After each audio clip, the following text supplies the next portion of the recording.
chose, Enda, est-ce que, donc je sais que c'est douloureux pour vous, mais en tout cas vous avez vécu quelque chose d'extrêmement violent lorsque donc vous aviez eu un contact par mail avec Tariq Ramadan, et puis ensuite, un jour vous le rencontrez, il vous demande d'aller dans sa chambre d'hôtel. Comment ça se passe à ce moment-là? En fait, ça s'est passé très vite. On devait se voir, donc il m'a proposé qu'on se voit pour que je puisse lui poser toutes les questions que j'avais à lui poser sur la religion et également faire connaissance. Donc moi j'étais ravie. Je pensais aller au restaurant avec lui, boire un verre avec lui et ensuite repartir tranquillement. Sauf que ça ne s'est pas passé comme ça. Il m'a demandé de prendre un taxi. Quand je suis montée dans le taxi, ensuite il m'a demandé de le rejoindre. Il m'a donné le numéro de sa chambre en me disant que c'était beaucoup plus discret, qu'on serait à l'abri des regards parce qu'il était connu et qu'il ne voulait pas qu'on le reconnaisse et qu'on le voie avec moi. Alors moi je suis partie en toute confiance, je n'ai pas réfléchi, je me sentais en sécurité avec lui, donc je suis allée frapper à sa chambre, à la porte de sa chambre, et puis finalement quand je suis rentrée, eh bien quelques secondes après, enfin quelques minutes après, ça s'est très très mal passé pour moi. C'est-à-dire que, comment ça se passe? Il vous offre, vous expliquiez qu'il vous offre des gâteaux, il est plutôt convivial, et puis Oui. tout d'un coup il se transforme. C'est ça. Oui, c'est ça. En fait, moi je suis rentrée, donc j'étais déjà très impressionnée quand je l'ai vu. Bon, il est très grand, j'étais toute intimidée, donc il avait une assiette de pâtisserie orientale dans la main. Donc il me propose une pâtisserie, je lui dis non merci. En fait, ensuite, il va se laver les mains. Moi je reste debout, et puis finalement il revient vers moi. À ce moment-là, il m'embrasse. Il reste comme ça, moi je reste figée. Et finalement, quelques secondes après, tout s'est transformé. C'est-à-dire que d'une situation, entre guillemets, que je pensais qui allait être très agréable, sympathique, ça s'est transformé en cauchemar. Il m'a littéralement sauté dessus. Et dès le début, donc, quand j'ai vu qu'il devenait très oppressant et très, très dur, Violent. il a été violent à partir du moment où je lui ai dit non, ça va trop vite. Je lui ai dit non, ça va trop vite, donc je l'ai repoussé, mais comme il est plus fort que moi, en fait, il m'a forcé, puis après il m'a frappé, il m'a vraiment frappé très fort, il m'a giflé, ensuite il m'a étranglé, donc il m'a coupé la respiration. Et ce soir-là, j'ai vraiment cru mourir. Je me suis dit, ça y est, tu vas mourir, il est fou, il est devenu fou. Donc ce qui s'est passé, c'est qu'ensuite, il a fait ce qu'il avait à faire. Vous voulez dire qu'il vous a, concrètement, il vous a violé? Oui, c'est ça. C'est ça, il m'a violée. Ensuite, j'ai pleuré. Et quand j'ai pleuré, il s'est moqué de moi, en fait. Il m'a dit, oh, pauvre petite fille. Il m'a dit, tu sais pas ce que c'est un homme? Et maintenant, tu sais.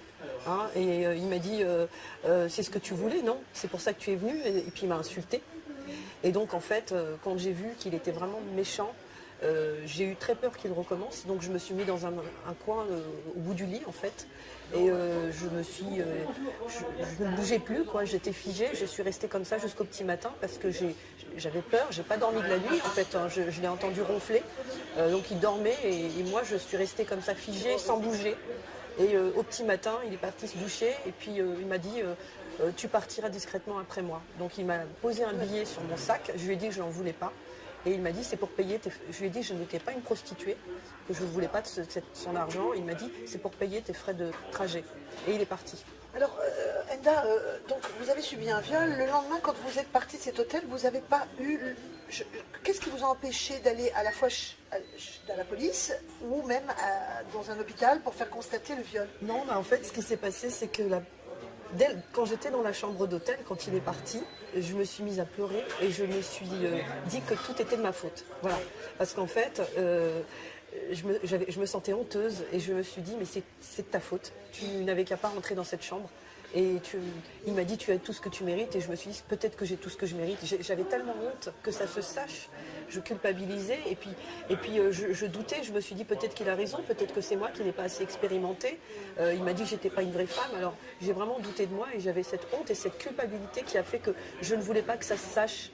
Et donc, je suis partie avec cette... Oui, enfouie au fond de vous. Hein. C'est ça. Vous étiez aussi dans une période où vous étiez fragilisée justement. Hein. Vous n'étiez Oui. pas dans une période très bien, vous étiez dépressive et vous étiez Oui. en difficulté, vous veniez de vous séparer de votre mari, c'est ça? Alors, je m'étais séparée depuis 2006, j'avais quitté mon mari, donc, sauf que depuis 2009 jusqu'à 2011, on m'a privée de mes enfants. C'est-à-dire que mon ex-mari m'a interdit de parler et de voir mes enfants. Et c'est ça, c'est vraiment cette souffrance avec la séparation de mes enfants qui a fait que je me sentais très fragile. Et aussi le fait de retirer le voile, parce que lui, moi j'étais obligée... Enfin, voilà, j'ai voulu récupérer la garde de mes enfants et pour ça il fallait que je trouve un boulot. Et pour trouver un boulot, il a fallu que je retire le voile parce que c'était très compliqué avec le voile. Et donc je culpabilisais. C'est pour ça d'ailleurs que je voulais rentrer en contact avec Tariq Ramadan pour avoir des conseils justement parce que je me sentais fautive de retirer le voile. Et lui m'a dit, eh bien de toute façon, tu n'es que ce que tu mérites parce que tu portes pas. En gros, je ne porte pas le voile. Une femme qui n'est pas voilée mérite d'être violée. Donc c'est tout ça qui se mélangeait dans ma tête, qui a fait en sorte que j'avais un sentiment de culpabilité, vraiment, et je me disais, mais peut-être qu'il a raison. Donc c'est pour ça que je n'ai pas réagi tout de suite, et puis j'étais sous son emprise aussi, une emprise mentale. Il m'avait vraiment manipulé mentalement. Et donc j'avais vraiment peur, et en même temps, je n'arrivais pas à couper le lien aussi facilement. Dernière chose, Enda, rapidement, il a déposé plainte pour dénonciation calomnieuse. Est-ce que ça vous fait peur, ce genre de choses? C'est logique. Moi, je m'attendais bien sûr à ce qu'il dépose plainte pour un motif ou un autre, sauf que, parce que bien sûr, il m'avait menacé, il m'avait même menacé de mort, il avait menacé mes enfants, et à un moment donné, voilà, je ne sais pas comment j'ai fait pour trouver le courage de le dénoncer. C'est vraiment grâce à cette campagne contre le harcèlement Balance ton porc qui a fait que, eh bien oui, j'ai moi aussi eu envie, comme d'autres femmes, les actrices de cinéma qui ont dénoncé le producteur qui les a violées, j'ai eu aussi ce besoin, moi, de libérer ma parole. Et aujourd'hui, je conseille vraiment à toutes les femmes qui sont victimes, qui n'osent pas parler, de le faire, parce que la parole, elle est libératrice. Et j'ai fondé une association pour aider les femmes qui s'appelle Libératrice. Et je demande vraiment du soutien parce que c'est très difficile. Ça fait 2 ans que je suis bénévole pour faire marcher cette association. Et aujourd'hui, je demande vraiment qu'on nous donne les moyens d'aider toutes ces femmes à libérer la parole.